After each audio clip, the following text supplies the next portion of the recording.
চলে গেলাম ব্লগারদের লাইফস্টাইলে, তাদের প্রতিটা কাজ যেভাবে শুরু করা হয়। আজ আমি দেখাবো তোমাদেরকে সহজে মাছ রান্না করার উপায়। ওই কিরে, ওই কিরে, দেখবে তোরা আমি কিভাবে মাছ রান্না করি। আসসালামু আলাইকুম, কেমন আছেন সবাই? আমার মতো আলসে যারা এবং রান্না পারেন না, তারা ঝটপট ইফতারে বা সেহরিতে রান্নাটা করে নিতে পারেন।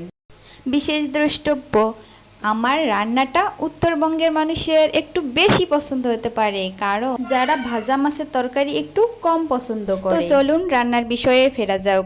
প্রথমে আমি অল্প একটু পেঁয়াজ কুচি আর তেল দিয়ে দিছি, দিয়ে ভালো করে একটু নেড়ে চেড়ে কিছুক্ষণ ভেজে নিব, যাতে একটু ব্রাউন কালার আসার সাথে সাথে আমি হলুদ দিয়ে মেখে রাখা মাছগুলো দিয়ে দিব।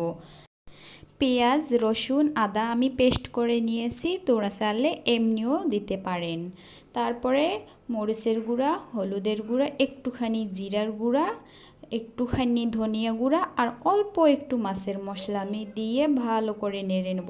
তোমরা আমাদের মতো দেরি করো না, আমার মাছটা একদম লেগে গেছে কড়াইয়ের সাথে। তোমরা যত তাড়াতাড়ি পারো তেলে দেওয়ার পরেই সব মশলাগুলো দিয়ে একটু নেড়ে তারপরে পানিটা দিয়ে দেবেন তাড়াতাড়ি। আমি এই যে একটু দেরি করে ফেলছি, আমার মাছগুলো সিদ্ধ হয়ে গেছে। তোমরা একটু তাড়াতাড়ি দেওয়ার চেষ্টা করবেন, যাতে মাছগুলো তাড়াতাড়ি সিদ্ধ না হয়ে যায়। এর আগেই দিয়ে ফেলবেন মশলাগুলো, দিয়ে একটু নেড়ে চেড়ে তারপরে পানি দিয়ে। আমার ভাই এই যে মাছের এগুলো কি বলে, কলিজা না তেল আমি জানি না, এটা নাকি ওর অনেক পছন্দ। ও বলছে যে এগুলো আমাকে একটু রান্না করে দিই মাছের সাথে, এগুলো দিয়ে খেলে বেশি ভালো লাগে আলু দিয়ে রান্না করার থেকে। তাই আমি এগুলো সাথে দিয়ে দিচ্ছি। তোমাদের কার কার এগুলো পছন্দ একটু জানাবেন। এগুলো দিয়ে আমি উপর থেকে সুন্দর করে চেপে চেপে দিচ্ছি, আর আমি নাড়বো না, যাতে মাছগুলো ভেঙে না যায়। কিছুক্ষণের জন্য আমি ঢেকে দিয়েছিলাম। 5 মিনিট পর আমি ঢাকনাটা খুলে দেখলাম, এই যে আমার মাছ প্রায় হয়ে গেছে।